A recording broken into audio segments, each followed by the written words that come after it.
here's a bigger one. Ah, definitely. All right. Oh man, this may be our keeper. Oh, here we go. Oh, okay, this is not a little small red grouper, I don't think. All right. And these are some really nice eating fish and so beautiful. You get them in here in the sun. This is just incredible. This is just incredible. I'm David, and this is Forgotten Coast Fishing. We're sitting in about 150 feet of water off the coast of Mexico Beach here in the Panhandle of Florida.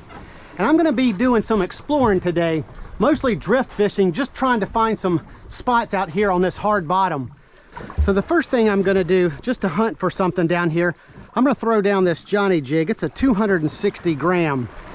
And we're drifting this way, so I'm gonna go ahead and start on this side of the boat over here so that my jig will kind of follow me back and not get stuck up under the boat.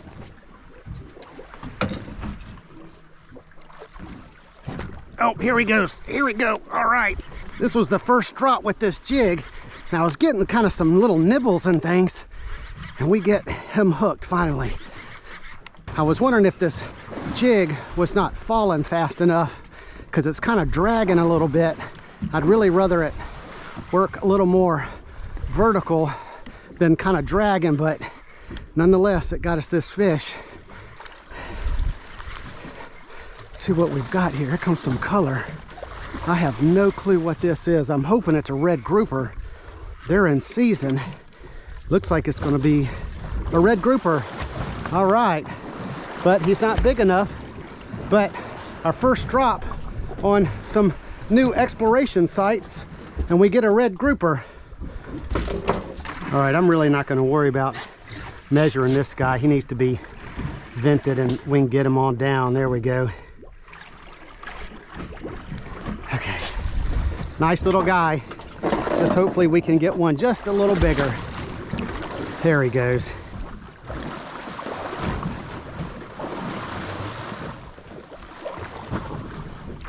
Here he is. Oh yeah, this is the bigger one. All right. Yeah, they're just sort of kind of like swiping at it, just like that first one did, 2 or 3 swipes. And I just kind of kept working it. We eventually got him. He initially felt a little larger, but I'm not sure now. All right, should be some color coming up pretty soon here. Yep, here he is. It's another red grouper. Come on. They only have to be 20 inches, red grouper. Is this a gag grouper? What is this? No, it's another red grouper. He's a little bigger. Let's see if we can keep this dude. All right. He might just be 20 inches. All right. Let's see, is he 20? No, he's 18 at best.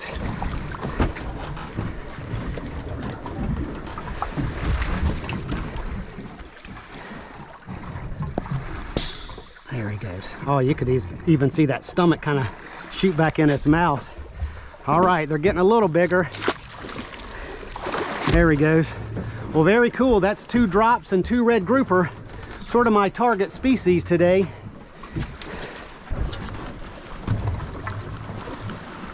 Oh man, I didn't even work this one. I just dropped it to the bottom, kind of reeled it up to see where I was, and we had another one. There again, I don't think he's going to be a keeper, but nonetheless, this is really nice to get out here, kind of just searching around, drifting, and grabbing some fish on 3 drops here.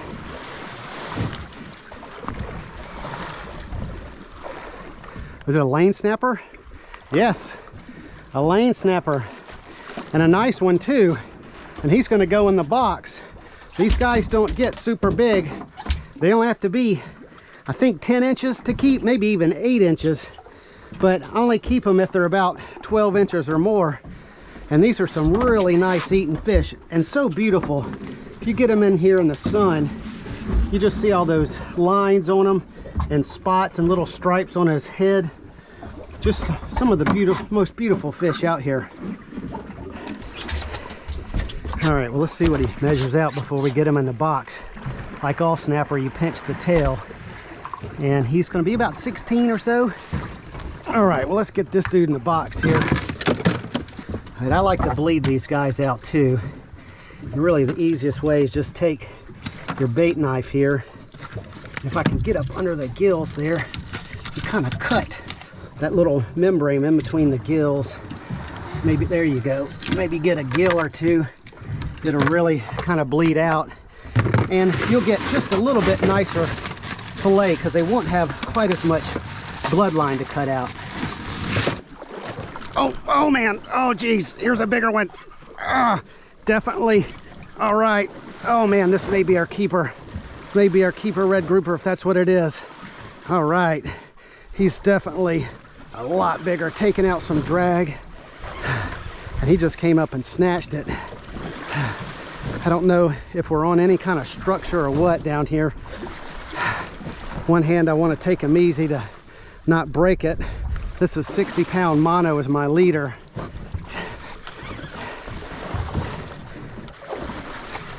I kind of doubt it's an amberjack. He's kind of given up on me a little bit. Snapper are the ones that'll kind of give you a nice initial strike and pull, but as you kind of start to work them up, a lot of times they'll give out on you. Amberjack, on the other hand, will just fight to the bitter end, and he's definitely given out. Almost just sort of winching them in. I'm going to go ahead and put it in low gear so we can just sort of winch them in. That'll keep me from loosening any kind of pressure on them too. Oh, here he comes. He's a nice one, whatever it is. I don't see a bright red like a red snapper. It's either a gag, it's a gag grouper. Well, that's good to know. We're definitely gonna make some marks on this reef that we're on, or this area anyway, because gag grouper opens up pretty soon, and we want to be able to come back and get these guys in the box. Look at this guy, man, nice gag grouper. What do you think, Steven? Well, let's get him on vented and get back down. Maybe we'll catch them in about a half a month when they're back in season.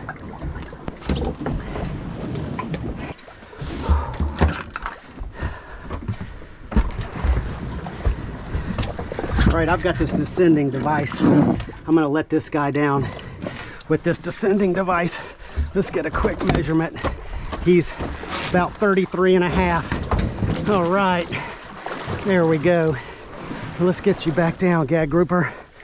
Hopefully we'll be back in about 2 weeks. This has got a 3-pound weight on it. Let's see if it'll get it down.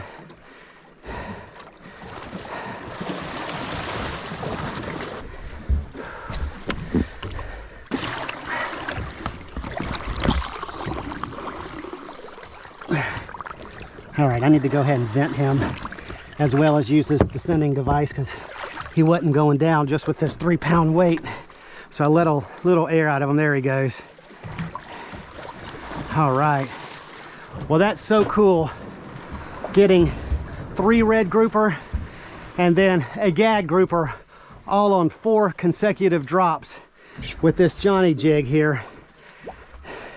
Now this descending device is going to let go of him at about 50 feet. And I think we're down there already. I can kind of tell that he's off. So I like to go ahead and have this descending device rigged up and ready to go when I get out here, you know, in this 100+ depth of water, because a lot of times you'll get these bigger fish like this, and sometimes I don't think venting them is really the best way. Sometimes you have to do just like what I did, vent them and then also use this descending device. And once you have it rigged up and ready to go, it's really not that much time to get them down. All right, so this rig that I'm using is a Penn Fathom 15 reel, and this is a Shimano Slow J.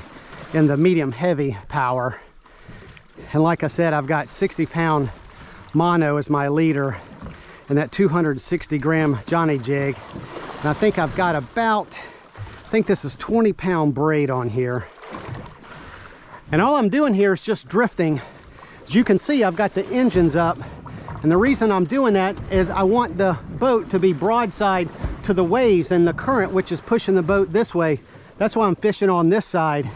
If I had the engines down, it would be dragging the boat and the bow would be going down current, and I'd have to kind of fish off the back of the boat, and the motors and things like that would just kind of get in the way. Oh, here we go. Oh, okay, this is not a little small red grouper, I don't think. All right. Hopefully he's just our legal red grouper. He's giving out on me a little bit. That was definitely a nicer initial strike though. All right, come on, here's some color. I can't tell yet. It's a red grouper. Oh, he may be 20. He may be 20.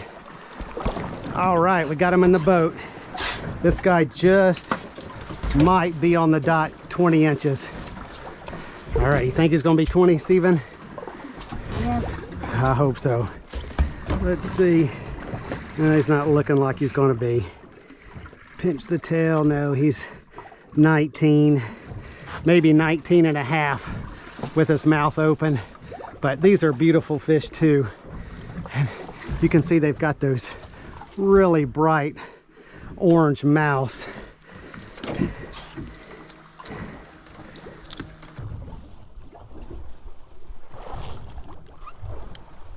Oh man, here's another one of these. Didn't even start to work it, and we had him. It just hit the bottom. Oh, come on, come on. Hopefully this is a nicer one. He's fighting a little bit longer into the fight than those guys we just caught. Yeah, definitely. I know I'm getting tired too though. I mean, I'm not really getting any kind of breaks.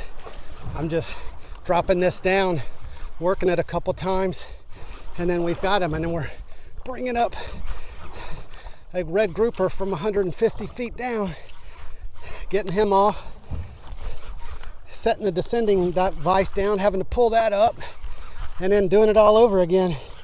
Okay, come on, red grouper.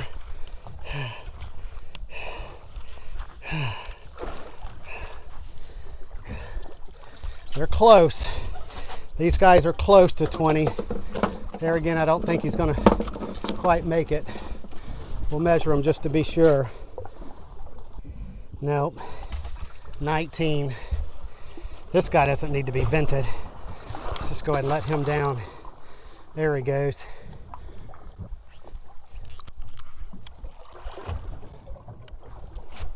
Here we go again. Man. This is just incredible. This is just incredible.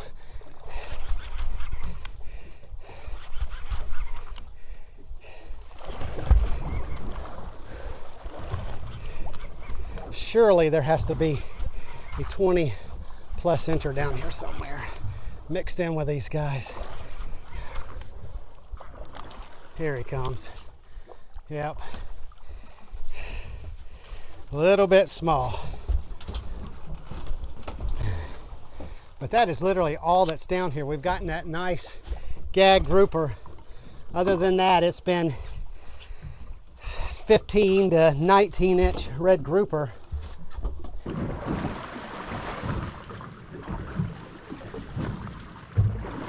Oh, here we go. Here we go.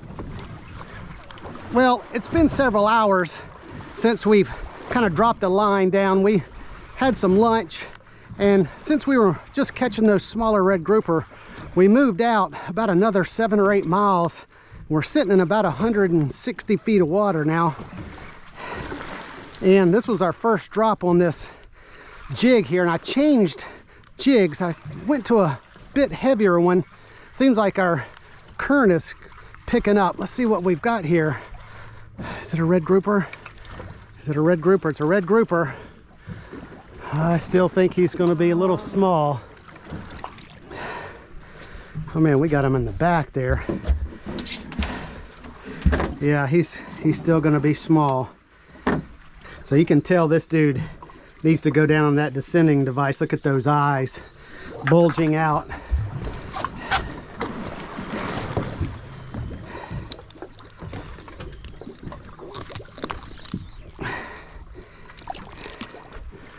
All right, here you go, red grouper. We'll get you down.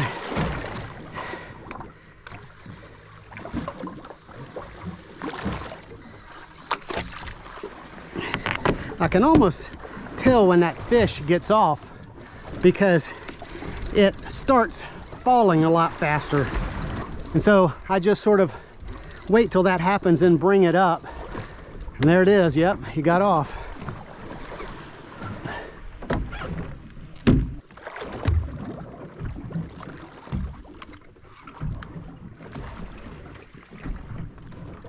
Oh, here we go. Here we go. All right, we got him again. So we moved out even just a little further. I'm just kind of looking for spots and then just sort of kind of going up current from it, setting out my drift, kind of making marks and notes. So we're at about 165 feet now, I think. No, sorry, 180. Let's see what we've got now. See if that extra depth got us a bigger red grouper. I don't think so. A lot of these guys out here, but they're all just too small. All right, red grouper. And get you all the way down.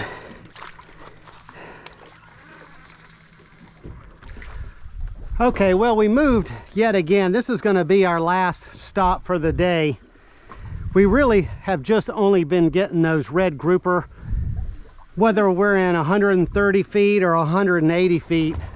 But it's a good start today because definitely got some spots in my notebook and on my GPS to try a little bit later and kind of explore a little more.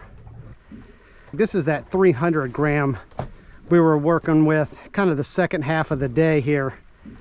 And it caught some red grouper just like the first one did, but it's heavier, so it's not getting taken by the current quite as much as that lighter one was.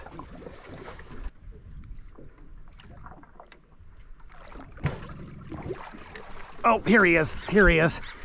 All right, well, we just got another red grouper.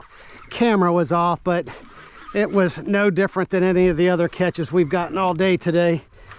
But I think that's what we've got here too on the slow pitch jig. I ended up going back to that original jig I was using, just have a little more confidence in it for some reason. And it seems to be kind of working as well as that heavier one anyway. All right, what have we got? What size red grouper is this going to be? Oh, he's even smaller. Even smaller, Stephen. We're going the wrong way. Going the wrong way. Well, let's get this dude on back.